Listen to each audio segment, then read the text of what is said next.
Chapter 7. The Dream Enforcer. The air in the hideout felt colder than usual as Lila sat at a console, her fingers hovering over the keyboard. Viwen had left her with a stack of flagged dreams to analyze, insisting she grow familiar with the symbols and patterns used by lucidists. But Lila's mind was elsewhere, locked on the man in her dream and the warning he'd delivered.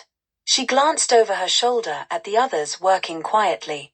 She knew she should focus, but the creeping dread of being found gnawed at her. Viwen approached, setting a steaming cup of something vaguely coffee-like beside her. "You're distracted," Viwen said bluntly. "I can't stop thinking about the man in my dream," Lila admitted. "He seemed so real. And the way the dream ended, he said someone was watching me." Viwen leaned against the desk, her sharp gaze softening slightly. "Then it's time you learned about the enforcers," she said. The room fell silent as Viwen gathered the group. She stood in front of a flickering monitor, where the outline of a humanoid figure was displayed. "The Dream Enforcers," she began, "are the Bureau's secret weapon. Most citizens don't even know they exist. They're elite officers trained to infiltrate dreams, identify threats, and eliminate them, often without the dreamer ever realizing they were there." Lila's stomach churned. "Eliminate them? How?" "Dreams and reality are more connected than the Bureau lets on," Viwen explained. "The mind governs the body. If an enforcer can destabilize you enough in a dream, push you into a nightmare you can't escape, you'll die in your sleep. The Bureau calls it natural causes." A murmur rippled through the group. Lila felt her chest tighten. "But why would they target me so quickly?" she asked. "I've only just started questioning things." "You work for the Bureau," Viwen said. "You're one of their own. A deviation from someone in your position is a bigger threat than any rebel. You know their systems, their protocols. That makes you dangerous." Later that night, Lila sat alone in her apartment, her thoughts heavy. The dream tether lay on her bedside table, a silent reminder of the battle she was waging. She activated it and lay back, determined to try again. The hum of the device seemed louder than usual, like a drumbeat pulling her under. The dream began in an empty cityscape. The buildings were pristine but eerily devoid of life. She wandered through the streets, her footsteps echoing in the silence. Something felt wrong. The sky was a flat, oppressive gray, and the air carried an unnatural stillness. As she turned a corner, she froze. A figure stood at the end of the street, motionless but watching her. He was dressed in a sleek black uniform, his face obscured by a featureless silver mask. His presence exuded authority and menace, a predator sizing up its prey. Lila's breath hitched. She didn't need to be told this was a dream enforcer.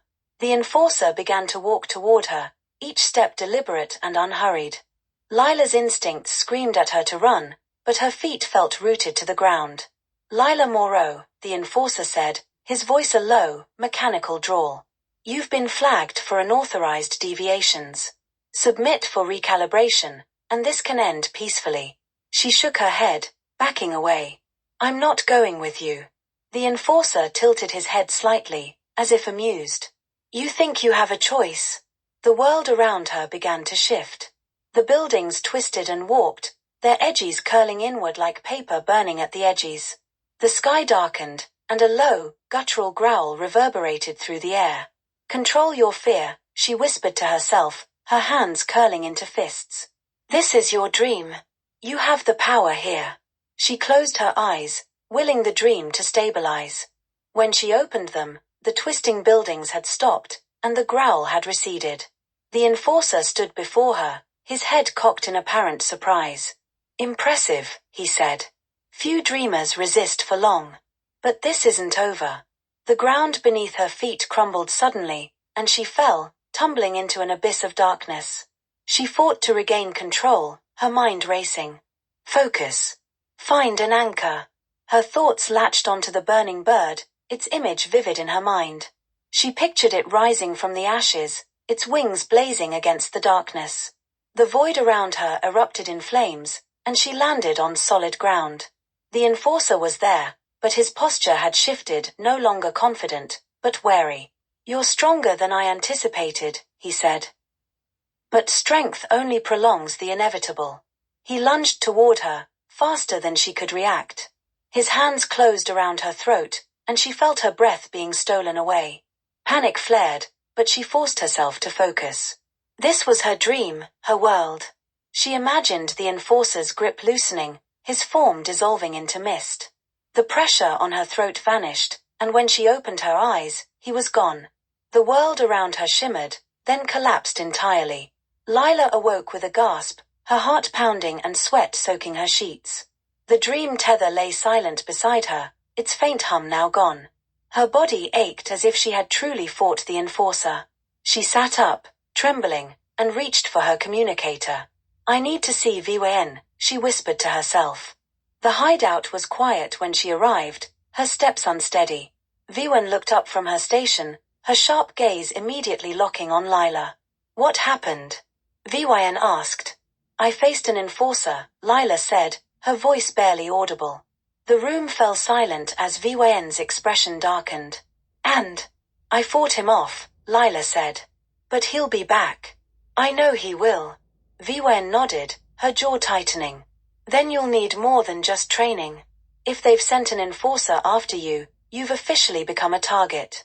And they won't stop until you're either neutralized or one of us." Lila straightened, a flicker of determination igniting within her. "Then I guess I'd better get ready." Chapter 8. Beyond the Threshold. The hideout buzzed with quiet urgency. Lila sat across from Viwen at a circular table, the faint hum of machinery in the background underscoring the tension in the air. "You barely survived your first encounter with an enforcer," Viwen said, leaning forward. "If they've marked you, you won't get a second chance without preparation. We need to go deeper." "Deeper?" Lila echoed, already dreading the implications. "We're going to push your limits," Viwen said. "Teach you to control not just your dreams, but the dreams of others." The room seemed to tilt slightly at the suggestion. "Other people's dreams?" "That's possible." "Barely," Viwen admitted. "But it's the only way to fight back. The Bureau controls people through their dreams. If you can navigate someone else's mind, you can break their hold."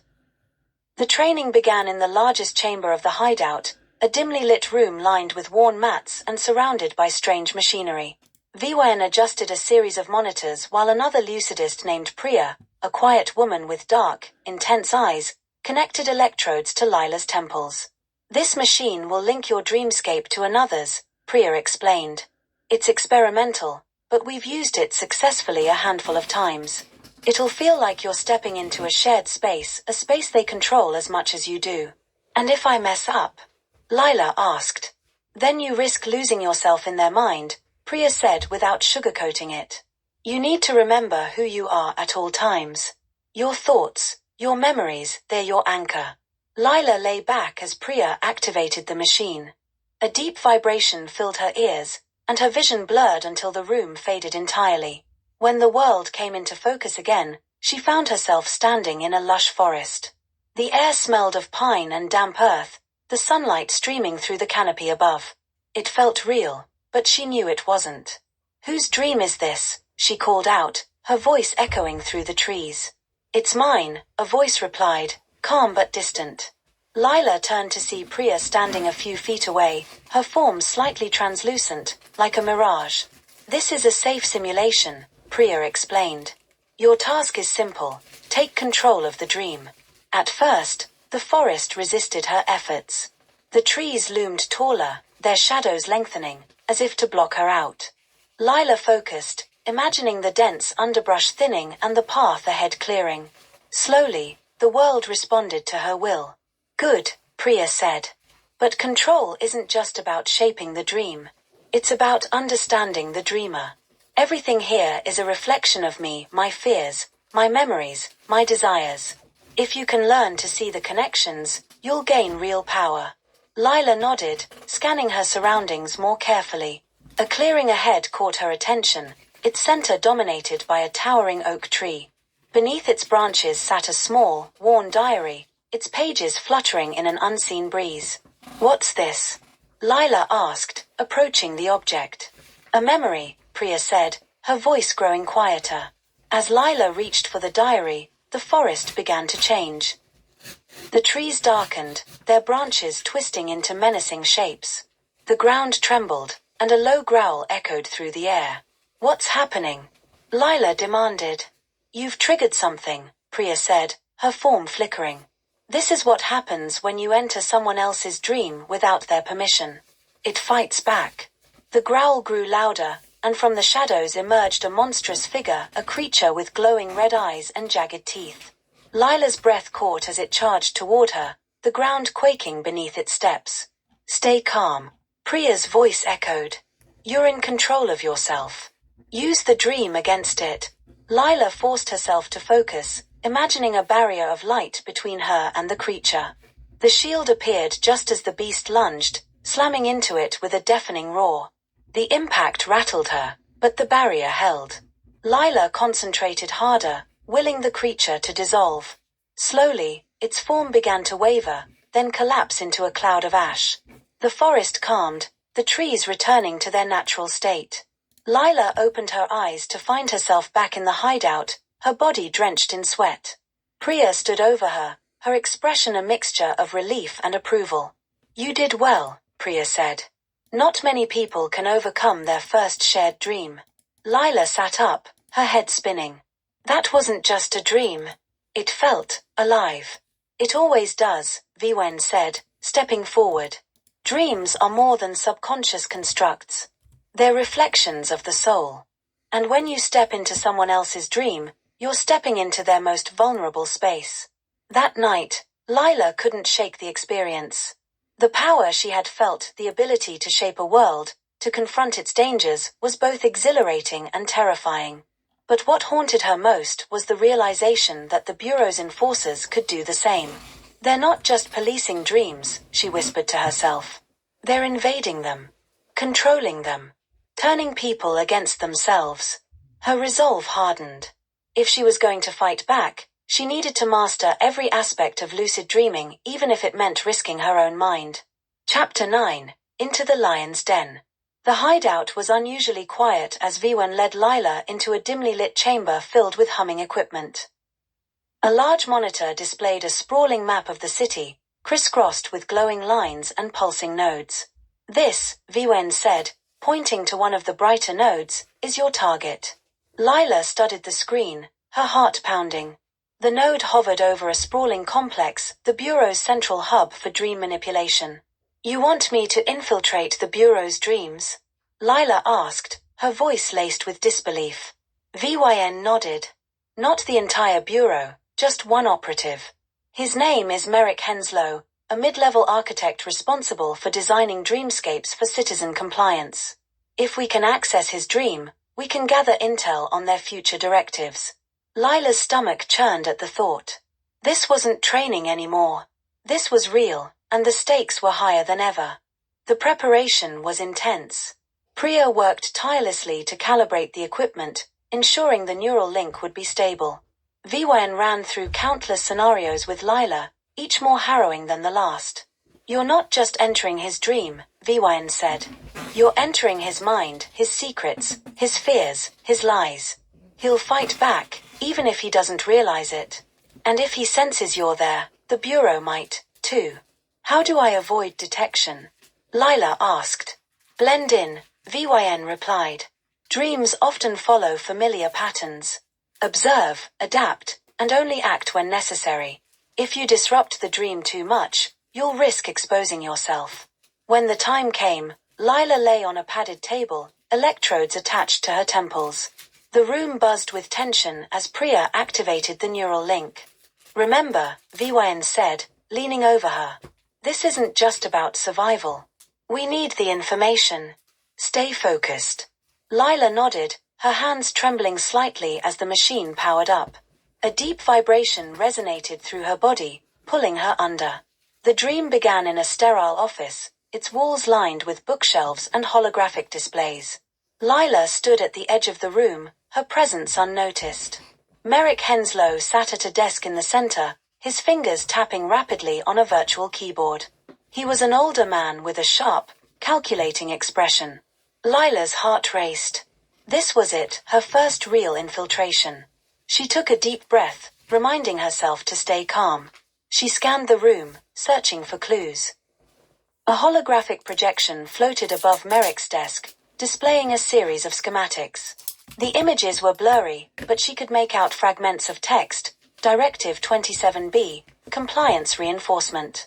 "What are you hiding?" she whispered to herself. As she moved closer, the environment shifted subtly. The bookshelves flickered, their contents changing from manuals to blank pages. The air grew heavy, pressing against her chest. Merrick's head snapped up, his eyes narrowing. Lila froze, her breath catching. "Who's there?" Merrick demanded, his voice sharp. Lila forced herself to remain still, blending into the shadows. She focused on her surroundings, willing them to stabilize. The bookshelves returned to normal, and Merrick's attention shifted back to his work. But the feeling of being watched lingered, and Lila knew she had little time. She approached the desk cautiously, her gaze fixed on the schematics. Her fingers brushed against the hologram, and an image sharpened into focus. A sprawling grid of dreamscapes connected by glowing threads. Each thread was labeled with a name, a directive, a purpose. This is how they control people, she realized. They're linked to every dreamer in the city. One thread glowed brighter than the rest, its label reading Phase 2, Full Compliance Deployment. "What's Phase 2? She muttered. Before she could investigate further, the room shifted again. The walls stretched and distorted, the bookshelves dissolving into mist. A low rumble filled the air, and Merrick stood abruptly, his gaze fixed on her.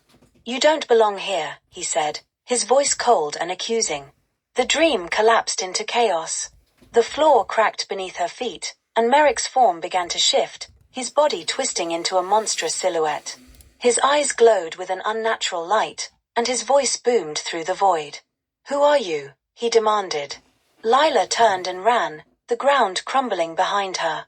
She focused on stabilizing her surroundings, but Merrick's presence was overwhelming. The dream was his domain, and he was fighting to regain control. As she fled, she spotted a doorway at the edge of the collapsing dreamscape. She lunged for it, her heart pounding, and passed through into a stark white corridor. The corridor stretched endlessly in both directions, its walls pulsating with light. Lila pressed her back against the wall, her breaths coming in short gasps. "Focus," she whispered to herself. "This isn't real. You're in control." She steadied her mind, willing the corridor to stabilize. The pulsations slowed, and the air grew still. But she wasn't alone. From the far end of the corridor, a figure emerged, a dream enforcer, his silver mask gleaming under the fluorescent lights. Lila's blood ran cold. The enforcer approached slowly, his movements deliberate. "Impressive," he said, his voice echoing unnaturally. "Few intruders make it this far. But your journey ends here." Lila clenched her fists, her fear giving way to determination. She had trained for this moment, endured nightmares, and fought against her own mind. "I don't think so," she said, her voice steady. The enforcer lunged, his movements unnaturally fast. Lila dodged, summoning a barrier of light between them. The enforcer slammed into it, but the barrier flickered under the force of his attack. "Your defenses are weak," he taunted. Lila ignored him, focusing on the dream. She envisioned the corridor stretching farther, the enforcer's form dissolving into mist. The environment resisted, but she pushed harder, her will overpowering his. With a final surge of effort, the enforcer vanished, and the corridor collapsed entirely. Lila awoke with a gasp, her body trembling. Viwen and Priya were at her side, their expressions a mix of concern and relief. "What happened?" Viwen asked. "I got the intel," Lila said, her voice hoarse. "They're moving to Phase 2, full compliance for the entire city." Viwen's jaw tightened. "Then we're running out of time." Lila nodded, her resolve hardening. She had faced the Bureau and survived, but the battle was far from over. Chapter 10, Seeds of Rebellion. The hideout had become a hive of activity. The revelation of Phase 2 had ignited a sense of urgency among the Lucidists, their usual quiet determination replaced by frenzied planning. Maps were spread across tables, machines hummed with recalibration, and voices echoed with heated debates. Lila sat in the corner, staring at the holographic schematic she'd extracted from Merrick's dream. The threads connecting the dreamscapes seemed alive, pulsing with a sinister energy. Each thread represented a life, a mind tethered to the Bureau's control. They're going to tighten the net, Viwen said, standing over her shoulder. Once Phase 2 launches, they won't just police dreams, they'll rewrite them entirely. Lila turned to face her. Rewrite them? You mean erase free will? Vyn nodded grimly. Dreams shape reality. If the Bureau alters what people dream, they alter what people believe. Phase 2 isn't just compliance, it's total domination. A tense meeting followed, with all the key lucidists gathered around a central table. Viwen stood at the head, her commanding presence cutting through the anxious murmurs. We need a plan, she said. The Bureau's dream grid is centralized, which makes it vulnerable. If we can infiltrate their main server and disrupt the network, we can delay Phase 2 or stop it entirely. Easier said than done, Priya interjected. The central hub is buried beneath the Bureau's headquarters. It's heavily guarded in both the waking world and the dreamscape. Even getting close would be suicide. Not necessarily, Viwen said, her gaze shifting to Lila. Lila blinked, caught off guard. Me? What can I do? You've already infiltrated one of their architects, Viwen said. You've proven you can handle yourself in the dreamscape. If anyone can navigate their defenses, it's you. The room fell silent. All eyes were on Lila, the weight of their expectations pressing down on her. All right, she said finally, her voice steady. I'll do it. But I'm going to need help. The following days were a blur of preparation. Vyn and Priya worked tirelessly to map out the Bureau's dream grid, pinpointing vulnerabilities and potential entry points. Lila trained harder than ever, pushing herself to the brink in simulated dreamscapes. One of the simulations was particularly brutal, a maze filled with shifting walls and relentless adversaries. Lila stumbled through the corridors, her heart racing as shadowy figures closed in on her. You're thinking too narrowly, Vyn's voice echoed in her ear. A dream isn't bound by logic. Use your imagination. Lila stopped running and closed her eyes. She imagined the maze dissolving into an open field, the shadows dissipating like smoke. When she opened her eyes, the transformation was complete. Good, Vyn said. You're learning. As the mission drew closer, Lila found herself plagued by dreams of the mysterious man who had warned her weeks ago. He appeared again one night, standing in the ruins of a crumbling city. You're in danger, he said, his voice urgent. Tell me something I don't know, Lila replied, crossing her arms. This isn't a game, Lila, the man said. The Bureau is more powerful than you realize. They'll destroy you if you're not careful. Who are you? She demanded. Why do you keep showing up in my dreams? He hesitated, his expression unreadable. I'm someone who knows what you're fighting against.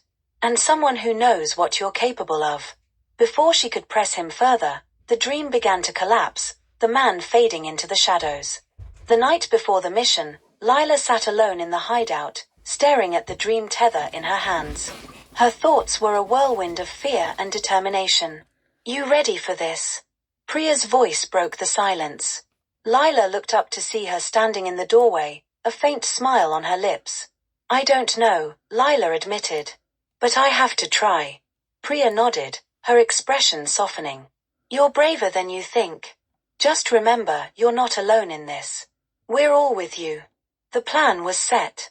Lila would enter the dreamscape of another Bureau operative, a low-level technician with access to the central hub.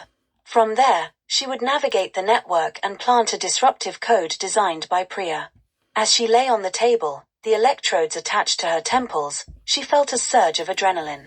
This was it, the moment everything had been building toward. Good luck, Vyn said, her voice firm. We'll be here to guide you. The machine powered up, and the world faded into darkness. When Lila opened her eyes, she was standing in a vast, sterile chamber filled with towering servers. The air was cold and electric, the hum of machinery reverberating through the space. This is it, she whispered to herself. She moved cautiously, her footsteps echoing on the metallic floor. The servers pulsed with light, their data streams flowing like rivers of fire. As she approached the central terminal, A warning flashed in her mind, a presence she couldn't ignore. She turned to see a figure emerging from the shadows, a dream enforcer. Of course, she muttered, her fists clenching. The enforcer stepped closer, his silver mask glinting in the light. "You've come far," he said, his voice cold and mechanical. "But this is where it ends." Lila squared her shoulders, her fear giving way to defiance. "Not today," she said, summoning every ounce of strength and willpower she had.